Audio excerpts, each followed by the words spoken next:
بسم اللہ الرحمن الرحیم۔ شروع کرتا ہوں اللہ کے پاک نام سے جو بہت بڑا مہربان نہایت رحم والا ہے۔ دوستوں، بہنوں، بھائیوں، بزرگوں، ہمارے اس چینل میں اسلامی تاریخ کے اس چینل میں ہم آپ کو خوش آمدید کہتے ہیں۔ اس میں اسلامی وراثت کی کہانیوں کا ہم نے شروع کیا ہوا ہے اور فتح مکہ کی آج 15 نمبر قسط ہے۔ تو دوستوں، حضرت عمر رضی اللہ تعالیٰ ہم بات کر رہے ہیں جب حضرت نبی کریم صلی اللہ علیہ وسلم کا اس معاملے کو ختم کرنے کا حکم دینا اور حاطب کو معاف کرنا، اس کو بیان کرتے ہیں کہ حضرت عمر رضی اللہ تعالیٰ بھی بوقت تحقیق حاضر تھے۔ اس وقت انہیں حاطب پر غصہ آ گیا اور رسول کریم صلی اللہ علیہ وسلم سے یہ کہا کر اس کو مارنے کا مطالبہ کیا کہ یا رسول اللہ، مجھے چھوڑیے، میں اس کی گردن مار دوں کیونکہ اس نے منافقت کی ہے۔ مگر حضور پاک صلی اللہ علیہ وسلم حضرت عمر رضی اللہ تعالیٰ کی تجویز سے متفق نہ ہوئے، بلکہ حاطب سے عفو درگزر کیا کیونکہ اسلام کی طرف سبقت کرنے اور اس کا دفاع کرنے میں اس نے عظیم کارنامے سر انجام دیے تھے۔ اس لیے رسول پاک صلی اللہ علیہ وسلم نے اس معاملے کو ختم کرنے کا حکم دیا اور رسول کریم صلی اللہ علیہ وسلم نے حاطب کو معاف فرما کر تحقیق کو انتہا تک پہنچاتے ہوئے فرمایا، اس نے تم سے سچ کہا ہے،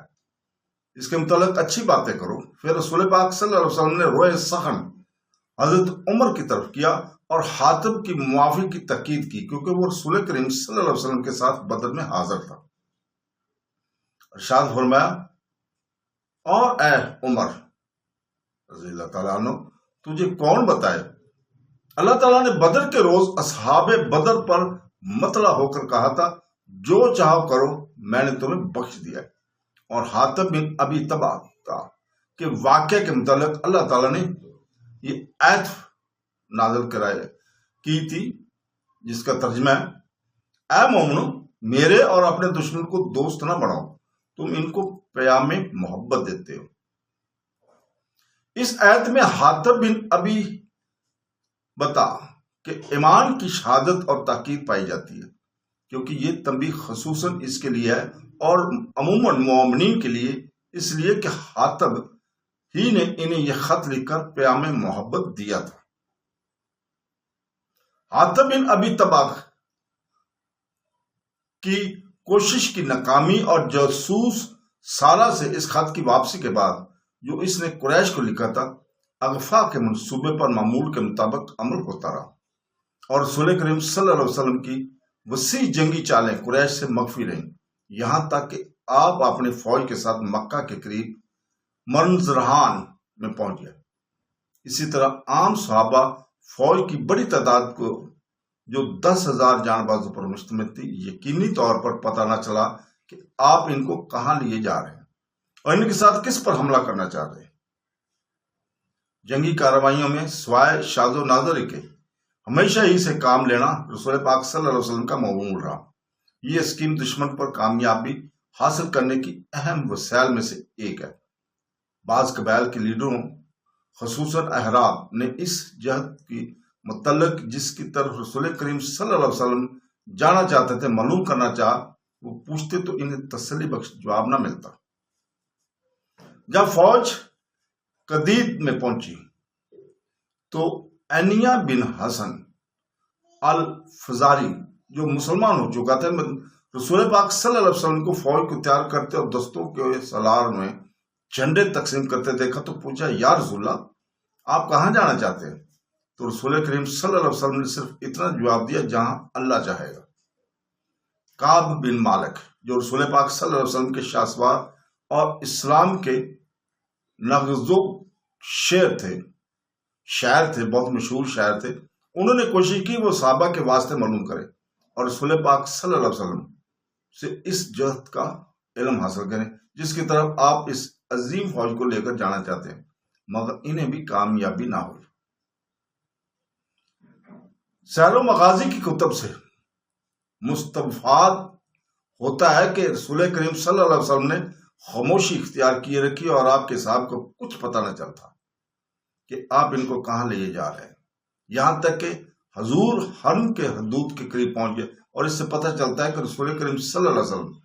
جب فوج کے ساتھ وادی ارج میں فرد ہوئے، اور یہ طائف کی وادیوں میں سے ایک وادی ہے، تو کعب بن مالک نے انصار اور مہاجرین کے سب سرداروں سے کہا، حالانکہ سب اس جہد کو معلوم کرنے کی شیخ تھے جس پر رسول کریم صلی اللہ علیہ وسلم حملہ کرنا چاہتے تھے، کیا آپ شکیف یا حوازن یا قریش پر حملہ کرنا چاہتے ہیں؟ میں رسول پاک صلی اللہ علیہ وسلم کے پاس جاتا ہوں اور تمہارے لیے معلوم کرتا ہوں کہ آپ کس طرف جانا چاہتے ہیں۔ کعب آ کر رسول پاک صلی اللہ علیہ وسلم کے سامنے گھٹنوں کے بل بیٹھ گیا، پھر کہنے لگا، ہم نے تہامہ اور خیبر سے تمام شکوک کو ختم کر دیا، پھر ہم نے تلواروں کو اکٹھا کیا، ہم ان تلواروں سے پوچھتے ہیں، اگر تلواریں بولتی ہوتی تو وہ دوست اور ثقیف کا نام لیتی، میں تمہارے گھر کے سین میں آنے والا نہیں، اگر تم ان تلواروں میں سے ہزاروں تلواروں کو نہ دیکھو، ہم وادی دج میں خیمے کھینچ رہے ہیں، اور ہم ان کے گھروں میں سے ہی ان میں قائم مقام چھوڑ رہے ہیں۔ یہ طائف کے قریب وادی میں بڑی بستی ہے، یہاں بنو نذیر بن معاویہ آباد تھے، جن کا تعلق حوازن سے تھا۔ طائف کی مشہور وادی ہے، طائف کی آبادی بڑھنے کی وجہ سے اب یہ وادی شہر کے درمیان آ گئی ہے، اب اس وادی کے دونوں طرف شہر کی نئی عمارتیں بن گئی ہیں۔ رسول پاک صلی اللہ علیہ وسلم یہ اشار سن کر صرف مسکرا دیے، تو صحابہ کہنے لگے، خدا کی قسم، رسول پاک صلی اللہ علیہ وسلم نے تمہارے سامنے کچھ بھی وضاحت نہیں کی، ہم نہیں جانتے کہ وہ قریش سے جنگ کی ابتدا کریں گے یا تقیف اور حوازن سے۔ مورخین اور اصحاب سیر کا اس بات پر اتفاق ہے کہ جو فوج رسول پاک صلی اللہ علیہ وسلم مکہ پر حملہ کے لیے لے گئے تھے وہ 10,000 جان بازوں سے کم نہ تھی، بعض کہتے ہیں کہ وہ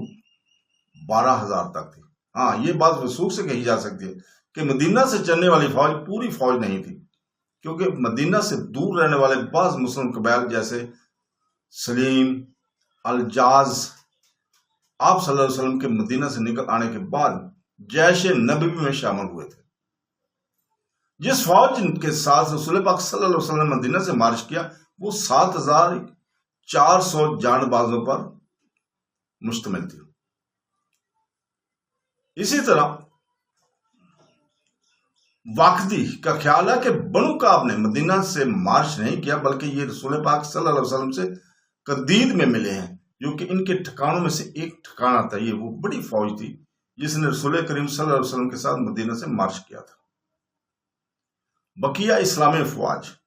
جن سے جیش نبوی 10,000 جان بازوں تک پہنچا وہ مختلف قبائل سے تھی، جو راستے میں رسول پاک صلی اللہ علیہ وسلم کے ساتھ شامل ہوتی رہی، جبکہ آپ فوج کے ساتھ مکہ مکرمہ کی طرف جا رہے تھے۔ ان قبائل میں سے ایک قبیلہ سلیم ہے جو نبی کریم صلی اللہ علیہ وسلم کے ساتھ 1,000 جان بازوں کے ساتھ شامل ہوا، جبکہ آپ قدید میں اپنے اس راستے پر مکہ جا رہے تھے۔ نیز غفار اور الشبیہ وغیرہ بھی دوران سفر آ کر ملے۔ مکہ پر حملہ کرنے والی فوج نبوی کی ہتھیاروں کے متعلق مورخین کے اعداد و شمار بتاتے ہیں کہ 10,000 جان بازوں کی فوج میں تقریباً 2,080 شاہ سوار تھے۔ قبیلوں کے لحاظ سے ان شاہ سواروں کی نسبت جو ہے وہ ایسے ہے کہ بنو سلیم 1,000، انصار 500، مہاجرین 300، مزنیہ 100، جنیہ 50، دیگر قبائل 100، اسلم 30۔ فوج میں لے جایا جانے والا اسلحہ بلا شبہ بہت تھا، مگر کسی بھی مورخ نے اس کی تعداد کی حد بندی نہیں کی۔ اسی طرح بچاؤ کرنے والے ہتھیاروں یعنی زرہوں وغیرہ کا حال ہے، مجھے ان کی کمیت کی شمار کی اطلاع نہیں ہو سکی۔ ہاں، واقدی نے بیان کیا کہ مزینہ کی فوج 100 زرہ پوش جوانوں پر مشتمل تھی۔ جب مدینہ میں فوج مکمل طور پر اکٹھی ہو گئی اور رسول پاک صلی اللہ علیہ وسلم نے فوج کی تیاری اور سامان مکمل کر لیا اور مارچ کی تاریخ مقرر کر دی، تو آپ نے حسب دستور ایک نبوی سرکولر جاری کیا، جس کے باوجود آپ نے حضرت ابن ام مکتوم رضی اللہ تعالیٰ عنہ کو امیر مدینہ مقرر کیا، جو لوگوں کو نماز پڑھائیں گے ان کی عدم موجودگی میں، اور اس جنگ سے واپسی تک وہ نیابت رسول میں مدینہ المنورہ کے حالات اور معاملات کے منتظم ہوں گے۔ تبری کہتا ہے کہ حضرت نبی کریم صلی اللہ علیہ وسلم نے ابو رحم کلثوم بن حسین ان غافاری کو اپنا نائب مقرر کیا تھا۔ تو دوستو یہیں پہ رکتے ہیں، اس سے آگے انشاءاللہ تعالی ہم اگلی قسط میں بیان کریں گے۔ اس وقت تک لیے اجازت چاہتے ہیں۔ اللہ حافظ۔